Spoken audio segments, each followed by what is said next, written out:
उत्तराखंड की सिलक्यारा टनल में 17 दिन तक ऑपरेशन चला है, रेस्क्यू ऑपरेशन, जिसके बाद सफलतापूर्वक 41 जो मजदूर थे उनको निकाला गया है। और इस वक्त हमारे साथ एक्सक्लूसिवली जुड़े हैं न्यूज 18 पे उत्तराखंड के मुख्यमंत्री पुष्कर सिंह धामी जी। धामी जी, सबसे पहले तो बधाई, ऑपरेशन बहुत लंबा चला है और किस तरीके का पूरा आपका बताइए, 17 दिन तक आपके मन में क्या चलता रहा, क्योंकि इसमें बहुत अप्स एंड डाउन्स आए।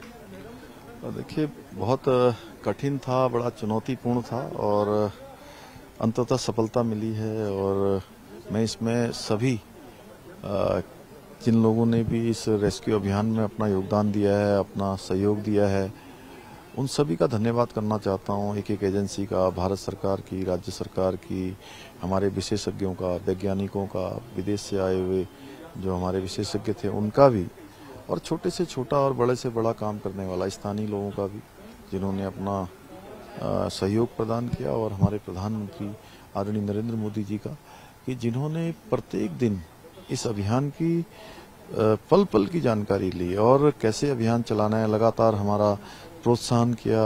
लगातार पूरे देश की जितनी भी टेक्नोलॉजी थी वो सारी टेक्नोलॉजी यहाँ पर हमें उपलब्ध करवाई।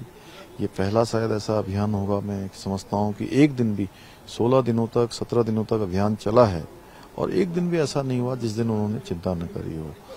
और चिंता केवल एक प्रधानमंत्री के रूप में तो करी, साथ में एक जैसे माता पिता अपने बेटे का, बेटियों का जिस प्रकार से चिंता करते हैं, उस प्रकार की उन्होंने चिंता करी। मैं बाबा बौखनाथ जी का भी नमन करता हूं, उनको भी, कि उनकी कृपा से ये काम हमारा संभव हो पाया। और पहले दिन से बहुत ही चुनौतीपूर्ण लग रहा था। कभी लगता था कि अभी अभियान पूरा हो जाएगा, अभी जेसीबी पोकलैंड से मलबा हट जाएगा, फिर ह्यूम पाइप जब लाए गए, उन पाइपों से जल्दी हम वहां तक पहुंच जाएंगे। और एक एक करके सारे जो हमारे प्रयास थे वो रुकते जा रहे थे। हम करते थे, फिर ऑगर मशीन लाई गई, उसको भी जब हम 21 मीटर पर गए तो ऑगर मशीन अंदर फंस गई। तो वो बहुत बड़ा 16 तारीख का दिन हमारे लिए बहुत झटका देने वाला दिन था। चारों तरफ अंधेरा ही अंधेरा दिखाई दे रहा था कि कैसे क्या होगा। कुछ कह रहे थे वाइब्रेशन हो रहा है। अब काम करने वाले भी अंदर से बाहर आ गए हैं। एक दिन 24 घंटे काम रुका रहा, फिर उसको किसी तरह से कैनोपी बनाकर, ऊपर सेफ्टी बनाकर उसको काम को फिर शुरू किया गया। फिर जाकर 34 मीटर पर फिर रुक गया, फिर से जो है दोबारा पूरी मशीन निकाली गई, फिर डाली गई और फिर आगे पाइप को बढ़ाया गया। 48 मीटर पर जाके तो बिल्कुल ही जाम हो गई और मशीन भी जो है पूरी डैमेज हो गई, ऑगर मशीन। तो वो बहुत कठिन समय था, जिसके कारण से 3-4 दिन का समय जो हमारा ज्यादा लगा। उसके बाद उस मशीन को एक एक पंखों को काट के, बीच में मशीन को एक एक मीटर काटने के बाद बाहर निकालना, वो बहुत कठिन काम था। अंदर गैस वेल्डिंग करना, कितनी गर्मी होगी, ऑक्सीजन की कमी होगी, ऐसे में काम किया गया। और जब ऑगर मशीन बाहर निकली, फिर आगे देखा गया तो आगे पाइप जो है पूरा डैमेज हो चुका था। फिर पाइप को काटा गया, पाइप को काटने के बाद फिर आगे बढ़ाया गया पाइप को, तो फिर गडर आ गया, फिर गडर को काटा गया। तो उसके बाद फिर मैनुअल डीलिंग शुरू हुई और वैसे करते करते कभी लगता था कि अभी होने वाला है, आज हो जाएगा, फिर वो फिर 2-3 दिनों के लिए टल जाता था। फिर अंदर ऐसा लगता था कि जो हमारे भाई, श्रमिक भाई हैं, उनका हौसला कहीं कम न हो, इसलिए उनसे भी बीच बीच में लगातार हम कम्युनिकेशन करते रहे। मैं स्वयं भी बात करते रहा। लेकिन अंदर के जो हमारे श्रमिक भाई थे वह भी जो है बहादुर थे और उनके अंदर भी बहुत बहादुरी थी। उसके कारण से वो हमें भी लगातार कहते थे कि आप अपना काम करिए और हम यहाँ बिल्कुल ठीक हैं, बाहर आप जो है ठीक से रहिए और हमको 5 दिन 10 दिन जितना भी लगेगा हम ठीक है, हम कोई परेशानी नहीं है और हमें सुरक्षित बाहर निकाल लीजिए।